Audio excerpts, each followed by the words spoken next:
The very first day I went into the wet lab, I nearly passed out. It was a lot.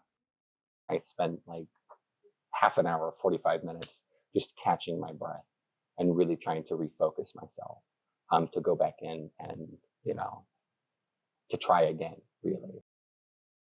It is a humanistic experience. I don't think it gets any more humanistic than to meet, a former person who intentionally, willfully donated their body. It's called a willed body donation for the purpose of benefiting, health sciences and biology research and education. So we walk in to a specimen, not a person, right? That person has left, and we have that willed donation. And yet, of course, this embalmed but undissected specimen is a whole human, and it's a moment that we take, and that's why we journal. And I encourage the students to just observe and chat for a moment, right? And settle into, wow, we're really going to do this. After which, of course, it becomes almost a didactic experience. We have a job to do, right? We have a task. We have a lab structure list and so forth. It often starts like looking at the atlas and just kind of seeing where we're at and what we need to look for. We always wear gloves.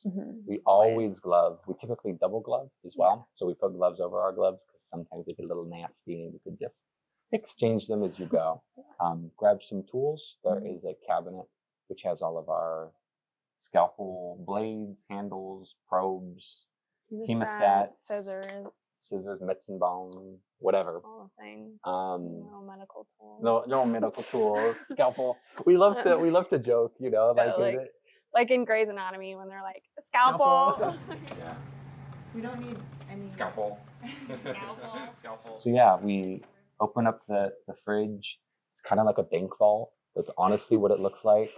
And pull them out, hook them up to the vents that helps vent up the formaldehyde.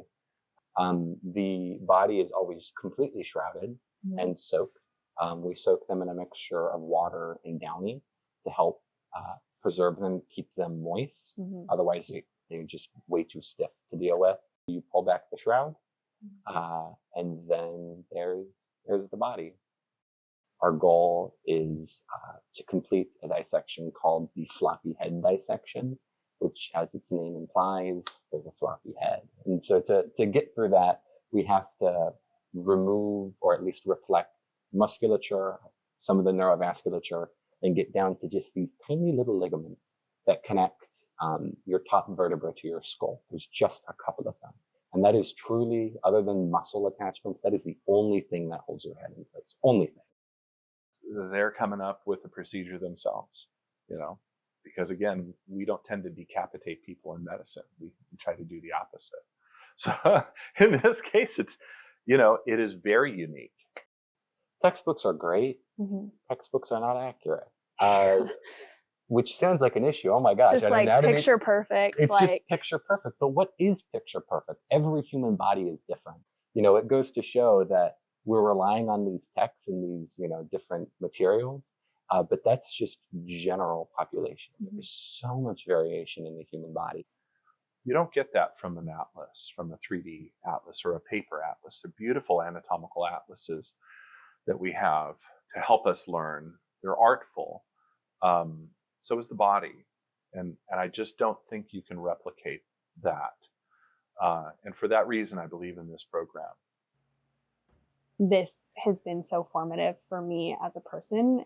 Most people don't get to get their hands on human body donations.